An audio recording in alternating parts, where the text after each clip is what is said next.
Halo teman, salam Eureka. Senang sekali bertemu dengan kalian di Pratsna Corner aku ini. Pagi ini aku akan menceritakan another moment, my Eureka moment yang aku alami ketika aku masih SMA. Aku rasa ketika kesadaran ini muncul. Jadi aku akan ceritakan dari sebuah cerita kehidupan dari adik dari nenek aku, namanya Mbah Di. Jadi di masa kecilku, saya punya banyak mbah yang hadir di hidup saya, teman. Salah satunya adalah Mbah Di. Mbah Di adik dari nenekku. Beliau tinggal di Ambarawa. Mbah Di ini sering mengunjungi aku dan adik-adikku di masa kecil, dan aku sangat terkesan, dan ini kenangan yang penuh kesan buat aku karena beliau kalau datang tuh selalu bawa oleh-oleh kesukaan kami ya. Dia bawa gorengan dengan banyak pilihan yang bisa kami makan dan kue-kue tradisional gitu. Dia selalu bawakan untuk aku dan adik-adik ketika dia berkunjung ke rumah kami. Mbah Di ini di mataku adalah seorang yang humble, seorang yang murah senyum, dan dia baik kalau menurut Pratsna. Dan ada satu kebiasaan yang Mbah Di lakukan selain membawakan makanan kecil buat aku dan adik-adikku. Dia juga selalu setiap kali datang ke rumahku, dia tidak mau makan apapun. Dia hanya mau makan satu jenis makanan, yaitu Indomie. Jadi itu udah menjadi kebiasaan kalau Mbah Di datang, kami langsung bikinin Indomie buat beliau. Dan waktu aku kecil, aku sempat berpikir juga sih, kenapa ya kok Mbah Di selalu mau makannya hanya Indomie? Hingga suatu hari, teman, mamaku mulai mengisahkan, mulai menceritakan perjalanan hidup Mbah Di. Dan disitulah aku menemukan Eureka moment aku, teman. Jadi Mbah Di ini dilahirkan dari keluarga kaya, teman. Jadi orang tua dari Mbah Di ini kaya, yang artinya orang tua dari nenek aku ya. Aku manggilnya apa? Eyang Buyut ya.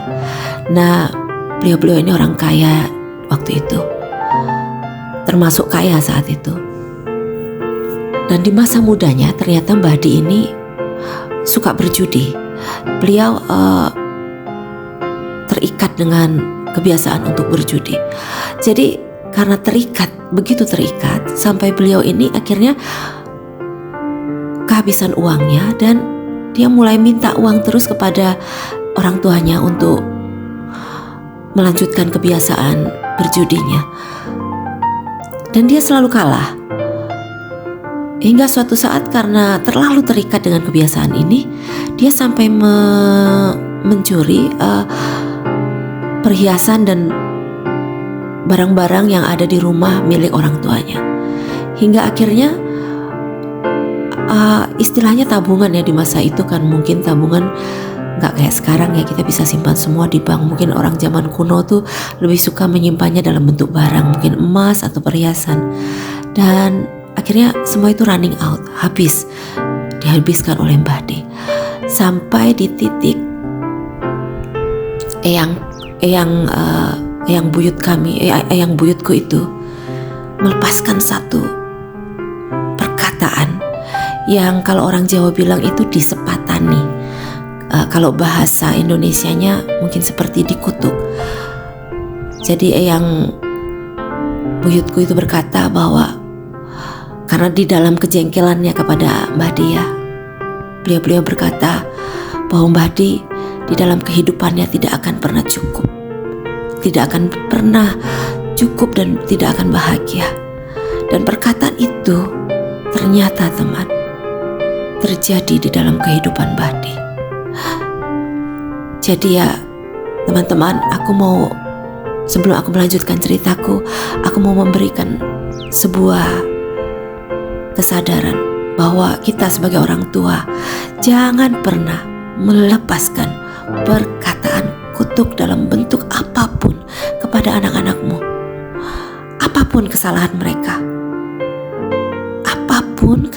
mereka, rangkullah, peluklah, doakanlah supaya mereka berubah dan menjadi lebih baik. Bukan dengan perkataan kutuk, tapi dengan kata-kata berkat, kata-kata yang memberkati anak-anakmu. Apapun mereka, rangkullah dalam doa dan cintamu. Jadi yang seperti terjadi pada Badi setelah perkataan itu, dan itu terjadi dalam kehidupan dia, hidup dia selalu dalam kekurangan hingga masa tuanya.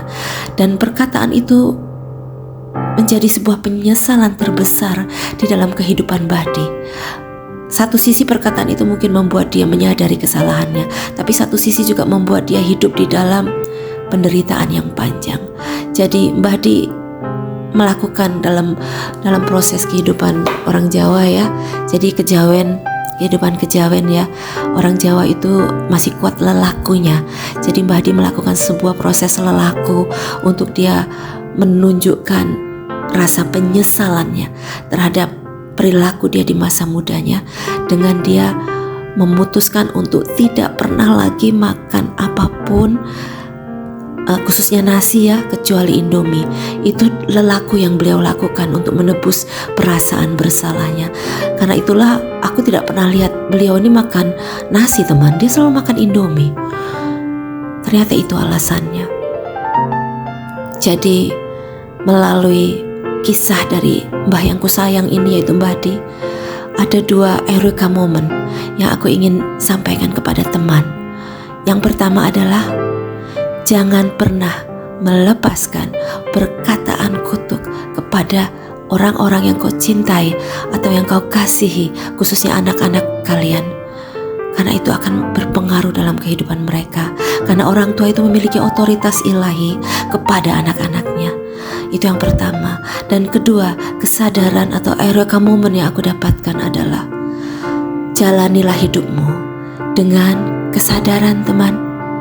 Jangan pernah kau berjalan tanpa kesadaran, supaya tidak ada penyesalan di dalam kehidupanmu. Oke teman, sekian dulu eureka moment yang aku sharing dengan kalian. Semoga bermanfaat ya teman. Aku akhiri dulu, sampai ketemu minggu depan. Dan jangan lupa like, share, subscribe, dan bunyikan notifnya. Bye-bye.